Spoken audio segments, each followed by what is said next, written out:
So what did you find and what branches did you study? Yeah, sure. So basically, this paper really stemmed from a larger study funded by the Department of Defense during the Obama administration. And it was a study that occurred over a 2-year period, and data collection really happened prior to the ban. So data collection happened between August 2017 and March 2018. And it was really led by three researchers, Dr. Ian Holloway from UCLA, and doctors Jeremy Goldbach and Carl Castro from USC School of Social Work, and was really heavily informed by an expert panel, which was made up of LGBT service members.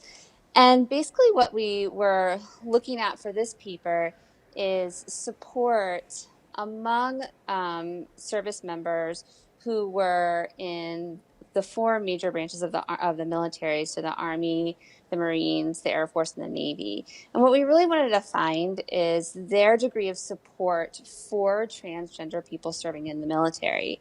And what we really found was that there was broad support. Roughly 66% of our participants supported transgender people serving in the military.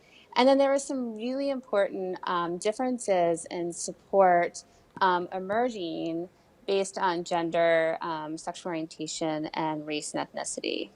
So with that said, what is the status then of transgender people being allowed or not allowed in the military?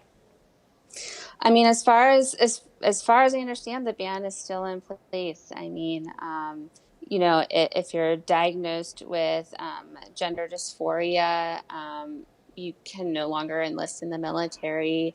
Um, and so, so as far as I'm concerned, as far as I know, the ban is still in place, and a lot of transgender people who were serving in the military are on the front lines, really trying to fight for their right to serve honorably in the military, which they have for years. And that battle is still persisting for that right. So what really stood out to you then when you conducted this study? What really stood out, and what does it say then about the current policies you're mentioning? Yeah, it's a good question.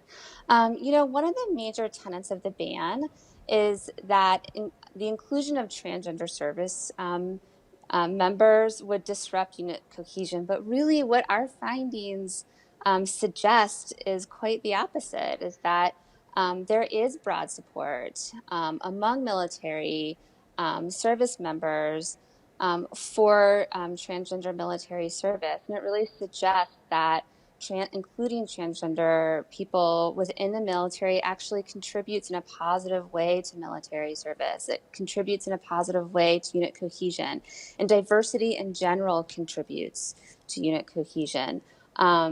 We know through historical precedent, a lot of the military prohibiting Black and African American people from serving historically, right? Women, LGBT people from serving. And we know now, looking at that path, that diversity actually contributes to advancement. It contributes to innovation. It contributes to growth, not only within the military, but within civilian sectors as well. And so really, if we're looking at evidence, the ban really doesn't support what we know about the inclusion of transgender people in the military and the contributions that diversity makes to the military in general. Yeah, interesting insight, and I appreciate you sharing the results of this study, Shannon, and it really is an untouched topic. So please come back and join us again soon, and thank you for the time. Yeah, thank you very much for having me. I really appreciate it. Take good care. You too.